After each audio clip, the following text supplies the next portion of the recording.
Welcome to the latest edition of Let's Have an Ice Chat. Okay. I'm struggling, yeah. I'm joined as always by Lewis Hatton to analyse the game, a game in which the Bristol Pitbulls have come out on top by 4-3 against the Solent Devils. Tamas Eliash scoring an overtime winner. And Lewis, it's kind of a strange one to deconstruct, because I'm looking at that going, the Pitbulls were very, very good tonight, and yet Jamie Elson will look at it, I guess, and go and say they've blown a 2-goal lead in the third period and they've had to go to overtime. Yep, they get the end result. But I think the Pitbulls put on a pretty good performance tonight. Yeah, I'm really interested to see what Jamie has to say about the performance, because, as you say, I'm really struggling to pick any holes in it in reality, but they did concede 3 goals. We did go to overtime, and Solent take a point, and I'm sure they'll be happy with that, leaving here with 3 points from a possible 4 over the last 2 weeks. But at the same time, the Pitbulls have the same outcome. They deserve the win tonight. They deserve the win a couple of times against Solent, and they've got it tonight. And yeah, a good professional performance. Okay, I'm sure the likes will get it done in the regulation time, but a good overtime win for the Pitbulls. Due to a number of things, absences, Richie Hargreaves perhaps leaving the game earlier than he would have wanted. Lines were, and we've used the term a few times on these clips, tonight they were in the blender a little bit, and I think there were some really positive results. I think Josh Shaw playing with the 2 veterans of Osman and Schoen, and particularly if you watch the commentary back, you'll hear us referencing a lot Coleman, Hein Pitcher and Kane Russell. A lot of chemistry there. Okay, Kane Russell, we've got to put in the caveat, how many times are we going to see him? But we said at the end of the second period, and for the people watching this clip, all of a sudden Jamie Elson's got some options.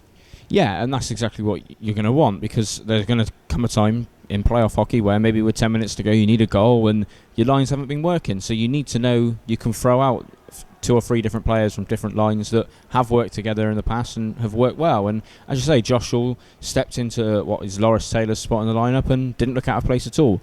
Okay, he's bounced around a lot in the last few weeks and months with no Endicott and Russell around, but he took that top line role and played well. And that what was the third line tonight, I thought Liam Coleman again had a very, very good game, and I thought Bailey Hein Pitcher played a very responsible game. We see him, we know about his shot, we know about him on the power play, but I thought his forechecking tonight was excellent. And yeah, that line obviously, again, as you say, the caveat with Kane Russell, he's not going to be here a lot. His talent level is out of this division. Like he should be playing for Basingstoke, where he has been for most of this year. But the Pitbulls have him tonight, and they might very well have him for a playoff game or 2. And if that's the case, they're a much better team for it. Jamie Elson is a structure and systems coach, and I'm sure he's been preaching this message all season, but to my untrained eye, really seemed the Pitbulls were playing off a structure probably better than any time I've seen this season through that first 40 minutes. And the forecheck particularly, he had the 2 wingers going in aggressively, but F3, the centre, was just holding high in the zone, meaning that they were negating any odd man rushes or breakouts. There was that extra layer of defence, and through the first 40 minutes, we were talking in commentary, Tyler Perry really didn't have too much to do. Yeah, I mean, he only faced 5 shots in the first period, and I know the Pitbulls spent a fair amount of time on the power play, but regardless of that, that's still a crazy stat for this division. Yes, in the third period it got away from them a bit, and they maybe not so much the forecheck. They didn't have chances to go on the forecheck because they weren't getting the puck in often enough. But yeah, the forecheck in the first 50 minutes of the game was excellent. As I said, Bailey Hein Pitcher, that first line, and the second line, we know what they do on that forecheck. They're excellent at it, and they've been excellent at it all season.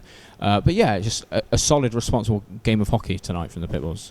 I want to talk about the defensive unit in a moment, but simply because they've asked us to give them a name, we've got to talk about the second line. We should. Mason Lipsey, hot again tonight, scoring, and I've christened them the Dogs of War line. Mason's going to hate that. I know he's going to talk about it, but it's tough now. He asked us to do it, so we've christened them the Dogs of War line.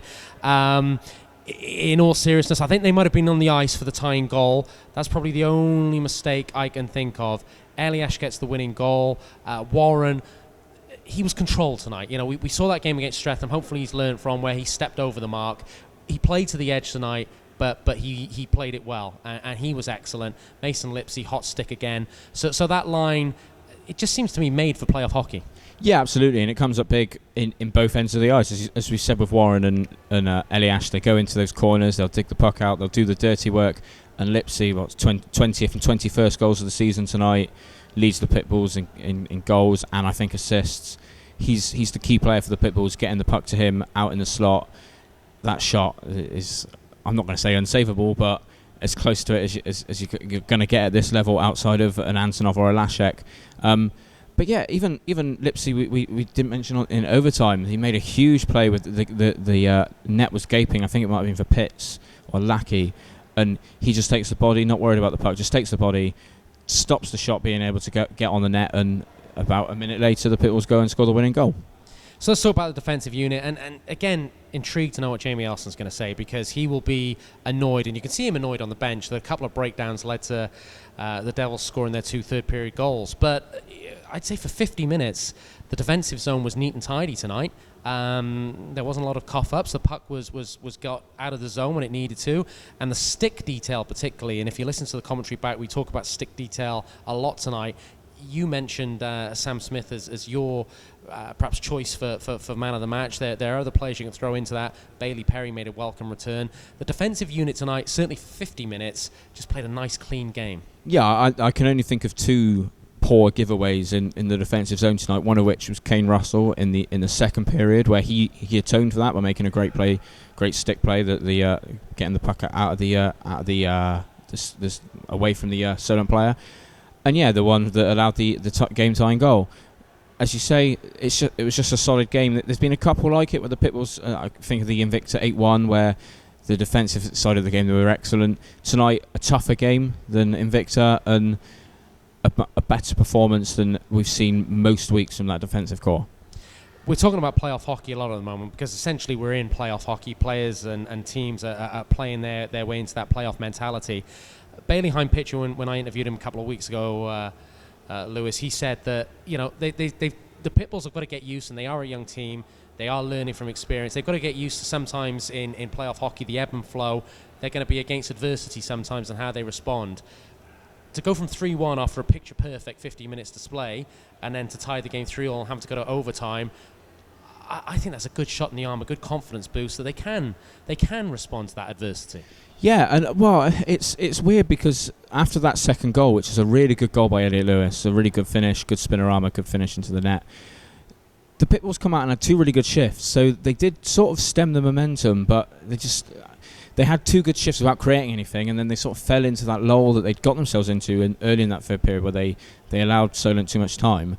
But they battled. They didn't concede that 4th goal, that game, what could have been a game-winning goal. They battled, got themselves through overtime, and as you say, they faced adversity, come through it. The shot in the arm they maybe needed to show that they can win games from out in front, as well as being able to come from behind. We're obviously and understandably pretty Pitbull-centric, but just a quick mention and tip of the hat to Solent. 4 games this season, all settled by 1 goal if you count the shootout as a goal, 1-goal win. These teams have been evenly matched. It's been a great series, a lot of great hockey, and credit to the Solent Devils. Yeah, I mean, as you say, four games all decided by a single goal, 1 going to overtime, 1 with the shootout, both those games here.